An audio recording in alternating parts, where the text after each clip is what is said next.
Ya, saya nggak pernah mendoakan, oh bagus, semakin kalian banyak musibah, semakin saya untung, nggak kayak gitu.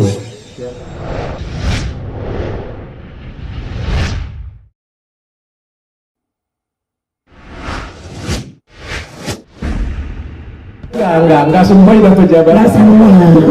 Nggak semua yang dapat jabatan. Ustadz Muslim ini brand ambassador kita juga yang baru, ya, brand ambassador kita yang baru juga sebagai simbol dari hijrah sih sebenarnya, dan pengen ngasih tahu ya kayak simbol hijrah gitu ya, pengen kasih tahu masyarakat bahwa kalian boleh salah, beliau bisa benar, kalian juga pasti bisa benar. Tapi ini benar, kemarin saya ngomong dengan Pak Ustadz Dennis Lim, saya bilang, saya kan bakal dia gue bilang, gue pengen support kayak ada masa gitu ya di masjid gitu ya, bukan di klinikku, bikin acara gitu ya, sambil dia ngumpulin orang, sambil kita juga sponsorin gitu ya. Tapi aku nggak tahu caranya, karena kan aku non muslim nih, tapi aku pengen sih ngelakuin itu, karena menurutku kita pengen, karena menurutku aku pengen lebih ngasih tahu orang bahwa perawatan itu adalah ibadah, salah satu bentuk ibadah, dan itu akan dibawain oleh Pak Ustadz Islam. Nanti kita akan koordinasi di sana, karena aku juga harus banyak belajar. Pansos nggak Athena? Emang dosa ya pansos ya? Menurutku pansos itu tidak dosa ya. Memanfaatkan kesempatan sebaik-baiknya itu tidak dosa. Ya. Jadi kemarin juga ada pada waktu saya dengan Inara nih viral. Tujuan kita pernah viral? Nggak pernah. Tujuan kita tidak pernah viral. Tujuan Inara adalah dia pengen kerja untuk anak-anaknya, makanya kemarin Korpres buka cadar kayak gitu, dan supaya menghindari fitnah, beliau lakukan itu di depan media. Tujuan saya adalah pengen bantu beliau. Pada kenyataannya kita juga nggak nyangka bahwa itu viral seviral-viralnya. Masa ada kesempatan di depan mata kagak kita tangkep? Inara ada job nih, oh nggak usah, kita nggak boleh manfaatin yang kayak gini. Gila banget. Yang namanya nggak boleh goblok dong jadi ada kesempatan ini manfaatin dong, lagi viral ya promosi dong, hal yang biasa. Dan misal viral kayak gini lah, saya pengen sampaikan pesan tadi. Andai kata kagak viral, saya ngomongin strongman sampai mulut saya berbuih juga nggak ada yang dengar. Waktu saya ngomongin kagak viral, saya ngomongin wanita yang rela berkorban, sampai mulut saya keluar ulet juga kagak ada yang mau dengar. Inilah kesempatan saya ngomong dengan masyarakat, dan inilah juga kesempatan mereka juga dapatin rezeki tambahan juga, why not? Dan itu bukan dosa menurut saya. Jadi apa ya, bisa dibilang bukan pansos kali ya, lebih memanfaatkan corong-corong media yang kebetulan saat ini lagi mengarah ke kita untuk jadi alat sebagai alat dakwah, alat syiar gitu. Jadi menurut aku segala sesuatu itu tergantung dengan niatnya, ya kan, innamal a'malu binniyat. Jadi segala sesuatu amal itu tergantung niatnya. Kalau niat kita adalah memanfaatkan momentum ini untuk syiar, untuk dakwah, menyampaikan sesuatu yang baik, kenapa enggak gitu dimanfaatkan, itu sih.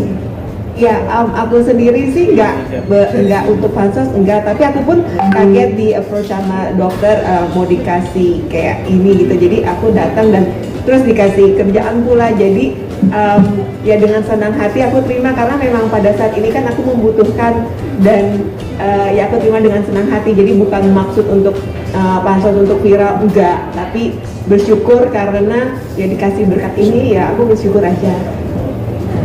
Aku ya masih menjalani prosesnya, jadi aku membiarkan proses berjalan aja, dan aku pun kan ini boleh dibilang harus memulai dari nol lagi.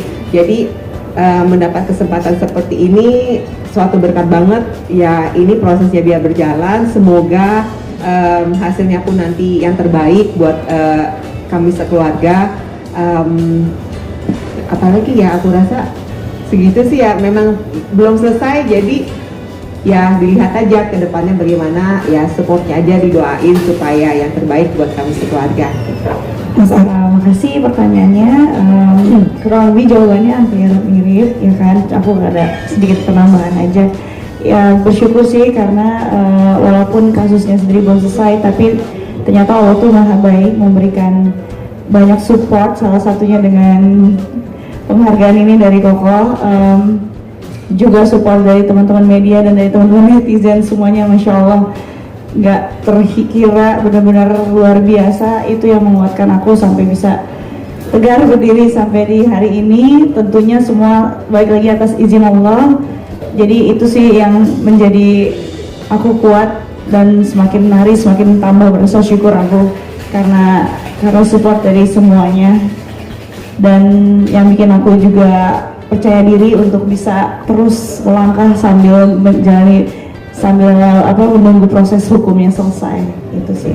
Ini sebenarnya harus saya jawab ya. Silakan terus. Sejujurnya saya menghindari image itu, Pak. Sejujurnya saya menghindari image itu ya. Image yang seolah-olah nggak perlu saya jelaskan lah ya. Saya tidak menghindari image itu. Yang saya pengen sampaikan dari Athena Group ini adalah sebenarnya pesan ke masyarakat, bukan penerima orang yang lagi ada musibah dalam keluarga kita menerima kayak gitu, punya enggak. Dan kita juga nggak pernah doakan.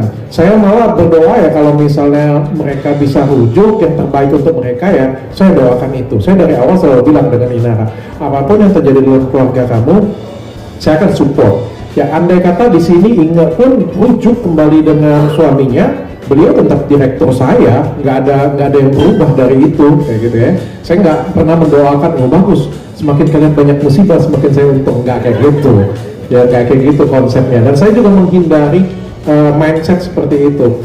Tapi saya menerima Inge, saya melamar Inge, saya melamar Inara pun itu karena ada pesan yang pengen saya sampaikan. Kalau nggak ada pesan yang pengen saya sampaikan, ya udah podcast aja. Habis sudah selesai podcast ya sudah goodbye. Menurut saya seperti itu. Tapi karena ada pesan yang biasa saya sampaikan ke masyarakat, makanya saya jadikan beliau dan ambasador gitu kan, memanfaatkan kesempatan untuk berbicara. Kan yang penting pembicaraannya positif, pesannya positif ke masyarakat.